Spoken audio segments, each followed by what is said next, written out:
ଆଜିର ଘରୋଇ ଡାକ୍ତର ପୋସ୍ତ। ଆଜିର ଘରୋଇ ଡାକ୍ତର ମସଲା ପୋସ୍ତ।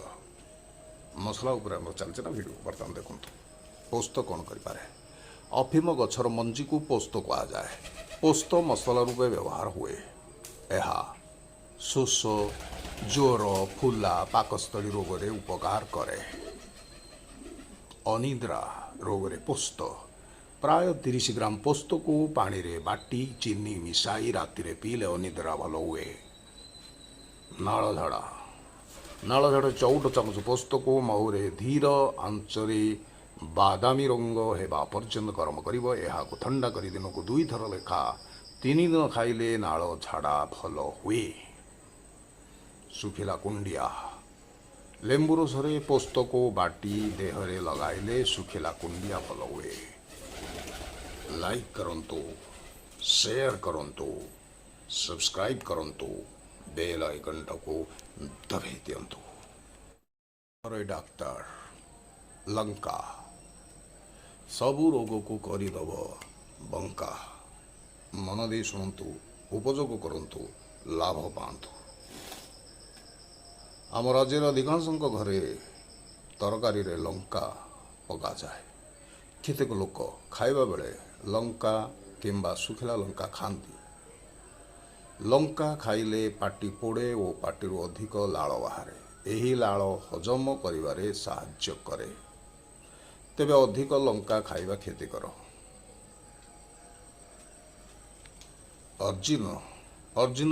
ଅର୍ଜିନ ହେଲେ ମଧ୍ୟ ଆମେ ଲଙ୍କାର ପ୍ରୟୋଗ କରିପାରିବା। ଗରିଷ୍ଠ ଖାଦ୍ୟ ଖାଇ ଅର୍ଜିନ ହେଲେ 5-6ଟି ଶୁଖିଲା ଲଙ୍କାକୁ ନିଆଁରେ ପୋଡ଼ି ଗିଲାସେ ପାଣିରେ ଚକଟି ଛଣା ପାଣିକୁ ଦିନକୁ ଥରେ ପିଇଲେ ଅର୍ଜିନ ଭଲ ହୁଏ।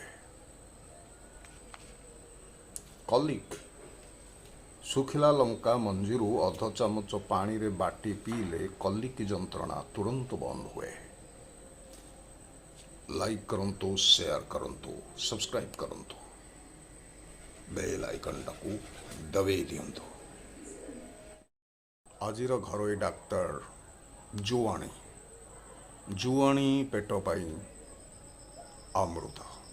ଆସନ୍ତୁ ଆଲୋଚନା କରିବା। ଆଜିର ଘରୋଇ ଡାକ୍ତର ଚ୍ୟାନେଲଟି ଭଲ ଲାଗିଲେ, ଭିଡ଼ିଓଟି ଭଲ ଲାଗିଲେ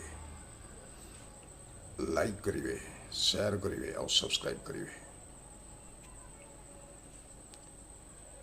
ଜୁଆଣିକୁ ଲୋକେ ପାନରେ ଖାଆନ୍ତି। କେତେକ ଖାଦ୍ୟ ପ୍ରସ୍ତୁତିରେ ମଧ୍ୟ ଜୁଆଣି ବ୍ୟବହାର କରାଯାଏ। ଆୟୁର୍ବେଦରେ ଜୁଆଣିକୁ ଔଷଧ ରୂପେ ବ୍ୟବହାର କରିବା ବ୍ୟବସ୍ଥା ରହିଛି।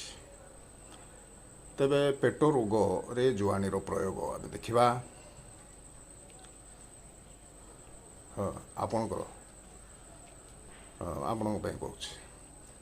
ଗୁରୁପାକ ଖାଦ୍ୟ ଖାଇ ଅଜୀର୍ଣ୍ଣ ହେଲେ ଚାମଚେ ଜୁଆଣି ସହ ଟିପେ ସୈନ୍ଧବ ଲବଣ ମିଶାଇ ଗୁଣ୍ଡ କରି ଚୋବାଇ ଖାଇବ। ସୈନ୍ଧବ ଲବଣ ନ ମିଳିଲେ ସାଧାରଣ ଲୁଣ ବ୍ୟବହାର କଲେ ମଧ୍ୟ ଉପକାର ମିଳିବ। ରୋଗ ଭଲ ହେବା ପର୍ଯ୍ୟନ୍ତ ଘଣ୍ଟାକୁ ଥରେ ଲେଖା ଖାଇବ।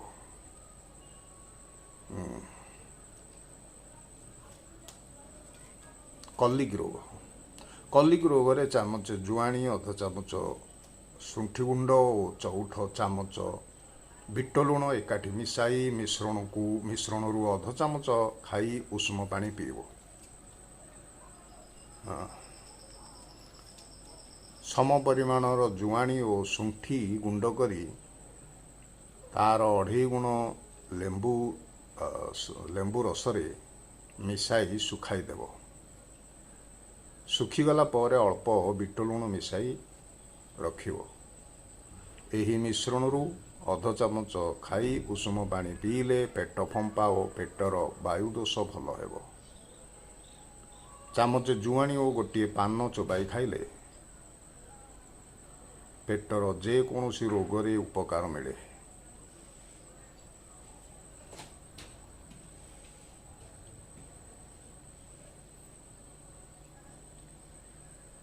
ଗଳା ବସିଯିବା,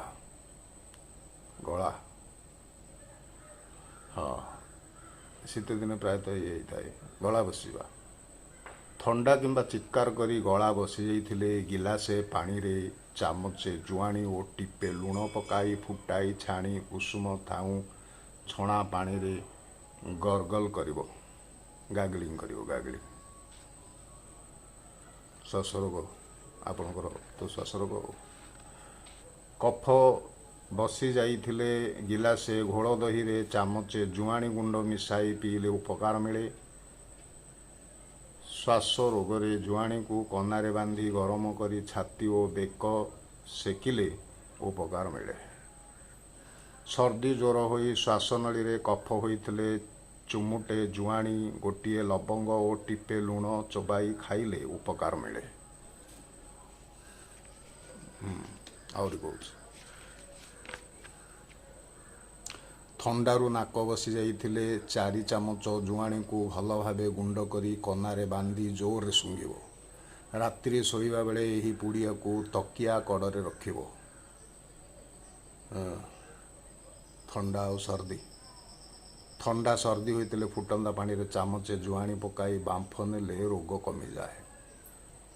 ମପୁସକତା ରୋଗ।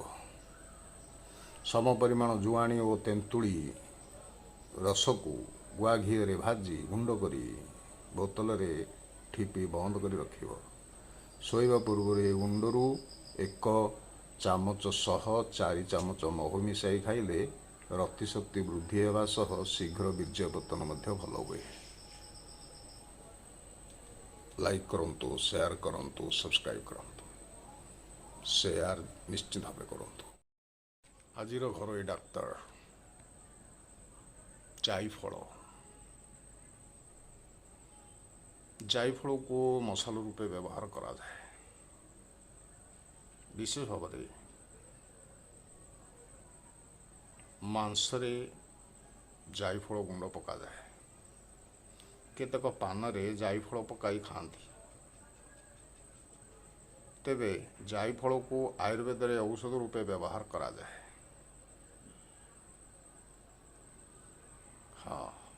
ପେଟ ରୋଗ। ପେଟ ରୋଗରେ ଖାଦ୍ୟ ଅର୍ଜନ ହୋଇ ଡାଇରିଆ ହେଲେ 5ରୁ 15 ଗ୍ରାମ ଜାଇଫଳ ଚୂର୍ଣ୍ଣ ସେଓରସ କିମ୍ବା ପାଚିଲା କଦଳୀରେ ମିଶାଇ ଖାଇଲେ ଭଲ ହୁଏ। ଏହି ପରିମାଣରେ ଜାଇଫଳ ଗୁଣ୍ଡ 4 ଚାମଚ ତଟକା ଅଁଳା ରସରେ ମିଶାଇ ଖାଇଲେ ଅଗ୍ନିମାନ୍ଦ୍ୟ, ହିକ୍କା ଆଦି ପେଟ ରୋଗ ଭଲ ହୁଏ। ଅନିଦ୍ରା। ରାତିରେ ଚାମଚେ ଜାଇଫଳ ଗୁଣ୍ଡ ଚାମଚେ ମହୁରେ ମିଶାଇ ଖାଇଲେ ଅନିଦ୍ରା ଭଲ ହୁଏ।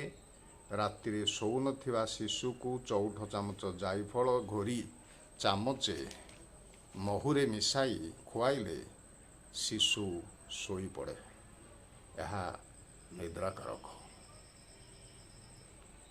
ଏ ଔଷଧ ବେଶୀ ଦିନ ଖାଇବାକୁ ଦେବ ନାହିଁ। ଛୋଟ ଛୁଆମାନଙ୍କୁ ଦେଲେ ଅଭ୍ୟାସରେ ପରିଣତ ହୋଇଯିବ। ଆଉ ଜାଇଫଳ ନଦେଲେ ସେ ନିଦ କରିବନି। ଚର୍ମ ରୋଗ। ସକାଳ ଛେପରେ ଜାଇଫଳକୁ ଘୋରି ଯାଦୁ ଓ ବିଞ୍ଚିରେ ଲଗାଇଲେ ଭଲ ହୁଏ। ଡିହାଇଡ୍ରେସନ୍, ଜଳୀୟ ଅଂଶ କମିଯିବା।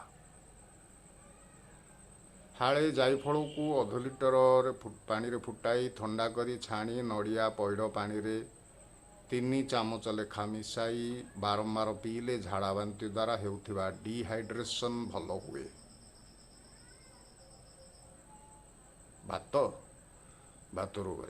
ବାତ ରୋଗରେ ଗୋଟିଏ ଜାଇଫଳକୁ ଦରଗୁଣ୍ଡା କରି ଖସା ତେଲରେ ନାଲି ହେବା ପର୍ଯ୍ୟନ୍ତ ଭାଜିବ।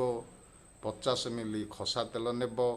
ଥଣ୍ଡା କରି ଛାଣି ତେଲକୁ ଆଣ୍ଠୁ ଗଣ୍ଠି ବାତ ସ୍ନାୟୁଶୂଳ କଟିଶୂଳ ଆଦି ସ୍ଥାନରେ ଲଗାଇଲେ ଭଲ ହୁଏ।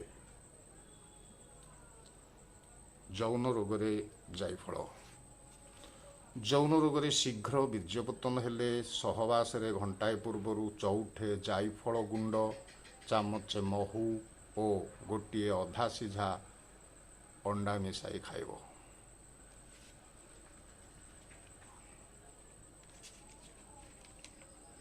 ଲାଇକ୍ କରନ୍ତୁ, ସେୟାର କରନ୍ତୁ, ସବସ୍କ୍ରାଇବ୍ ମଧ୍ୟ କରନ୍ତୁ। ଆଜିର ଘରୋଇ ଡାକ୍ତର ଲବଙ୍ଗ ଆପଣ ମାନଙ୍କୁ ସ୍ୱାଗତ। ଲବଙ୍ଗକୁ ଆମେ ସାଧାରଣ ଭାବରେ ଗରମ ମସଲାରେ ବ୍ୟବହାର କରୁଛେ। କେତେକ ପାନରେ ମଧ୍ୟ ଲବଙ୍ଗ ଖାଇଥାନ୍ତି। ଆୟୁର୍ବେଦ ମତରେ ଲବଙ୍ଗର ଔଷଧୀୟ ଗୁଣ ପ୍ରଚୁର ରହିଛି। ତେବେ ଆସନ୍ତୁ ଜାଣିବା ଗୋଟି ଗୋଟି କରି। ଆପଣ କ'ଣ କହୁଥିଲେ? ପେଟ ରୋଗ ଆପଣଙ୍କର ଅଛି। ଲବଙ୍ଗ ପାଚକ ରସ କ୍ଷରଣରେ ସାହାଯ୍ୟ କରେ। ତେଣୁ ପେଟ ରୋଗରେ ଔଷଧ ରୂପେ ଆମେ ଲବଙ୍ଗକୁ ବ୍ୟବହାର କରିପାରିବା। ଲବଙ୍ଗ ଗୁଣ୍ଡକୁ ମହୁ ସହ ମିଶାଇ ଚାଟି ଖାଇଲେ ବାନ୍ତି ବନ୍ଦ ହୁଏ ଏବଂ ଚଉଠ ଚାମଚ ଲବଙ୍ଗ ଗୁଣ୍ଡରେ ଚାମଚେ ମହୁ ମିଶାଇବ। 3 ଲିଟର ପାଣିରେ 4 ଗ୍ରାମ ଲବଙ୍ଗ ପକାଇ ଅଧା ରହିବା ପର୍ଯ୍ୟନ୍ତ ଫୁଟାଇବ। ଥଣ୍ଡା କରି ଛାଣି ପିଇଲେ ଝାଡ଼ା ବାନ୍ତି ରୋଗରେ ଉପକାର ମିଳିବ। ଏହାଦ୍ୱାରା ଦେହର ଜଳୀୟ ଅଂଶ ମଧ୍ୟ କମିବ ନାହିଁ। ହଁ, କୁହନ୍ତୁ ଆପଣ। ଦାନ୍ତ ସମସ୍ୟା, ଦାନ୍ତ ରୋଗ। ତେବେ ଦାନ୍ତର ସମସ୍ତ ରୋଗରେ ଲବଙ୍ଗ ଭଲ କାମ କରେ। ଲବଙ୍ଗ ତେଲ ମଧ୍ୟ ମାର୍କେଟରେ ମିଳେ, ଔଷଧ ଦୋକାନ ମାନଙ୍କରେ ଆପଣ ଜାଣିଥିବେ। ତେବେ ଦାନ୍ତର ସମସ୍ତ ରୋଗରେ ଲବଙ୍ଗ ଉପକାର କରିଥାଏ। ଦାନ୍ତ ବ୍ୟଥା କଲେ ଗୋଟିଏ ଲବଙ୍ଗ ଦାନ୍ତ ମୂଳରେ ଜାକିଲେ ବ୍ୟଥା କମିଯାଏ। ଆପଣଙ୍କର କ'ଣ ହେଇଛି? କଫ ରୋଗରେ କଫ ଜମାଟ ବାନ୍ଧିବା, ଗଳା ସଲସଲ କରିବା, ଶ୍ୱାସନଳୀ ଆକ୍ରାନ୍ତ ହେବା ଆଦି ରୋଗରେ ଟିପେ ଲୁଣ ସହ ଗୋଟିଏ ଲବଙ୍ଗ ଚୋବାଇ ଖାଇଲେ ଉପକାର ମିଳିବ।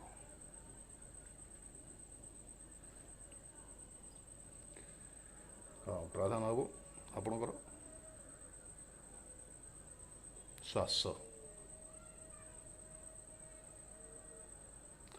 ଶ୍ୱାସରେ 6ଟି ଲବଙ୍ଗକୁ 6 ଚାମଚ ପାଣିରେ କପେ ଦୁଧରେ ବାଟି ଖାଇଲେ ମୁଣ୍ଡ ବ୍ୟଥା ଏବଂ ଶ୍ୱାସ ରୋଗ ଭଲ ହୁଏ। ମାଂସପେଶୀରେ ଯନ୍ତ୍ରଣା, ମାଂସପେଶୀ ସଂକୋଚନ। ମାଂସପେଶୀ ସଂକୁଚିତ ହେଲେ ଭୀଷଣ କଷ୍ଟ ହୁଏ। ଆକ୍ରାନ୍ତ ସ୍ଥାନ ଉପରେ ଲବଙ୍ଗ ବଟା ଲଗାଇଲେ ଭଲ ହୁଏ। ଆଖିର ଆବୁ ଭଲ କରିବା ପାଇଁ ଲବଙ୍ଗକୁ ଆମେ ପ୍ରୟୋଗ କରିପାରିବା। ଆଖି କୋଣରେ ଆବୁ ବା ଭାତଗୁଡ଼ି ଭଳି ହେଲେ, ଭାତୁଡ଼ି ଯୋଉଟା କହୁଛନ୍ତି, ଭାତଗୁଡ଼ି ଭଳି ହେଲେ ଲବଙ୍ଗକୁ ପାଣିରେ ଘୋରି ଲଗାଇଲେ ଉପକାର ମିଳେ। ତେବେ ଭିଡ଼ିଓଟି କିପରି ଲାଗିଲା? ଲାଇକ୍ କରନ୍ତୁ, ସେୟାର କରନ୍ତୁ, ସବସ୍କ୍ରାଇବ୍ କରନ୍ତୁ।